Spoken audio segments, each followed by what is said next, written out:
Réinventer l'éducation. Learning World, en association avec WISE, une initiative de Qatar Foundation. Analyser la situation, voir ce qui se passe ailleurs et trouver la bonne réforme. Les gouvernements n'ont pas la tâche facile quand ils veulent améliorer leur système éducatif et il n'y a pas de méthode miracle. Certains pays pourtant réussissent à tirer leur épingle du jeu. La Finlande est un élève modèle, toujours dans le haut des classements PISA. Pour autant, elle ne se repose pas sur ses lauriers. Depuis peu, elle met davantage l'accent sur l'acquisition de compétences que sur l'apprentissage traditionnel matière par matière. Voyons de quoi il s'agit.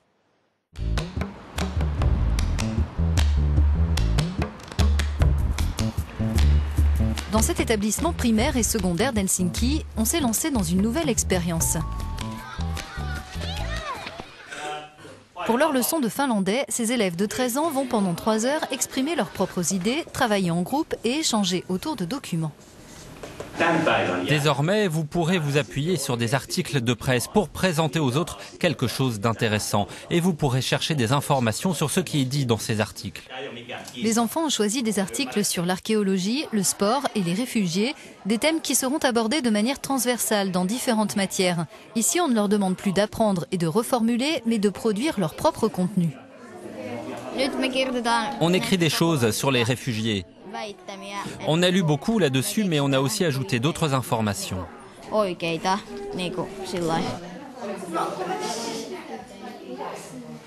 Ce nouveau programme de base finlandais vise à développer les compétences des enfants, leur capacité de réflexion et d'adaptation au monde professionnel et à des contextes internationaux, mais aussi leur maîtrise des nouvelles technologies. Le monde autour de nous est en train de changer et je crois que tous ces changements ont un impact sur l'environnement éducatif et quotidien des élèves. Donc on doit se demander de quel type de compétences les jeunes d'aujourd'hui auront besoin à l'avenir.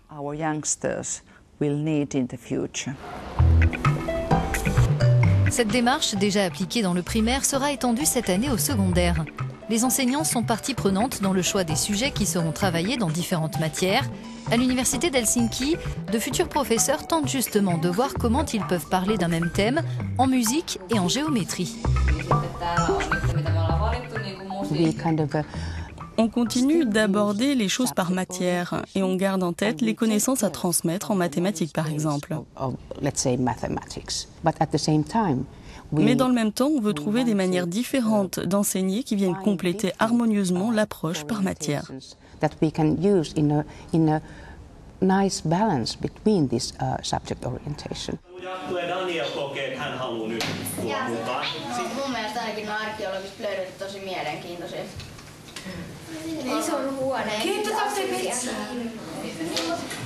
Mais on n'a pas un nombre illimité de maisons pour les réfugiés. On n'aura plus de lieu pour les loger. Pourquoi on ne pourrait pas leur construire des petites maisons ou des appartements, pas des châteaux ? Il faut juste que ce soit simple et propre. La Finlande peut-elle servir d'exemple pour d'autres pays? Pour le consultant en matière d'éducation, la réponse est oui. Il s'apprête à passer 3 mois aux États-Unis pour expliquer les réformes finlandaises. Si dans un système éducatif donné, les méthodes d'évaluation des élèves restent focalisées sur le contrôle des connaissances pures, je crains que notre enseignement transversal par thème ne soit pas adapté. Cette approche finlandaise, novatrice, a en tout cas été saluée par l'OCDE, qui l'a qualifiée de réforme éducative la plus remarquable au niveau international.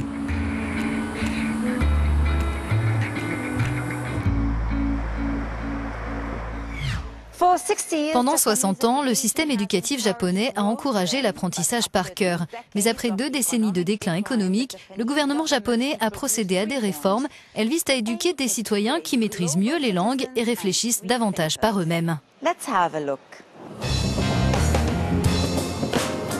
Le comportement exemplaire qui caractérise bien des Japonais prend racine dans les écoles du pays où l'enseignement est très strict et exigeant. Le succès de l'économie du Japon après la Seconde Guerre mondiale a été d'ailleurs porté par un système éducatif prônant le respect extrême de l'autorité. Pour être un bon élève, il fallait mémoriser, rester silencieux et ne pas interrompre l'enseignant. Les Mais avec les difficultés économiques, le gouvernement japonais s'est rendu compte de la nécessité de changer la manière dont les enfants apprennent, se comportent et voient le monde.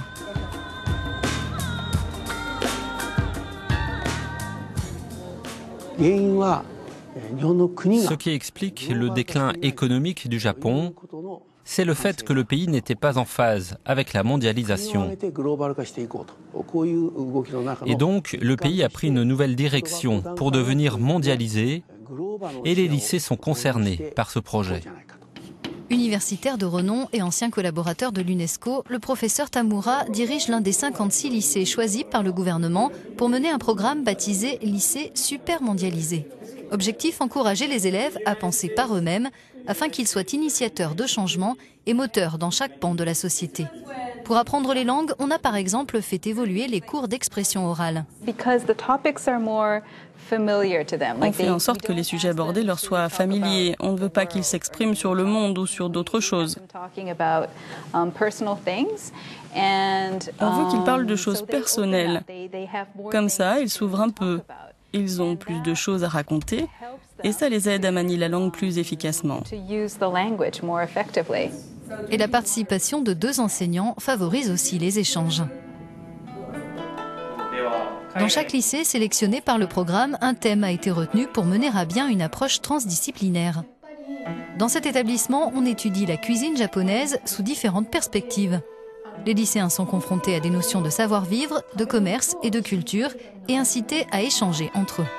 Le riz est l'aliment de base des Japonais, mais en plus du riz blanc qu'on utilise pour accompagner d'autres plats, nous avons aussi des plats faits à base de riz. Il y a de nombreuses manières différentes de manger et de préparer du riz. C'est pour ça que d'après moi, c'est l'aliment le plus important pour les Japonais. Et si je devais expliquer l'alimentation des Japonais à des étrangers, je parlerais en premier du riz.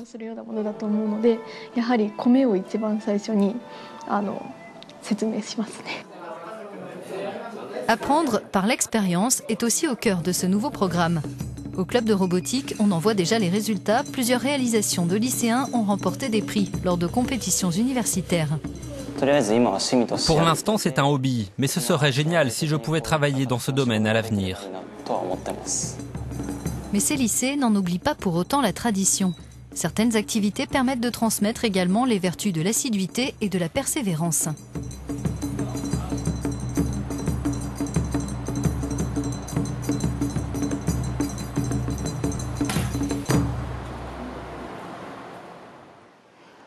J'espère que cet épisode vous a intéressé. Faites-nous part de vos commentaires sur nos pages des réseaux sociaux. C'est tout pour aujourd'hui. À bientôt. Learning World, en association avec WISE, une initiative de Qatar Foundation.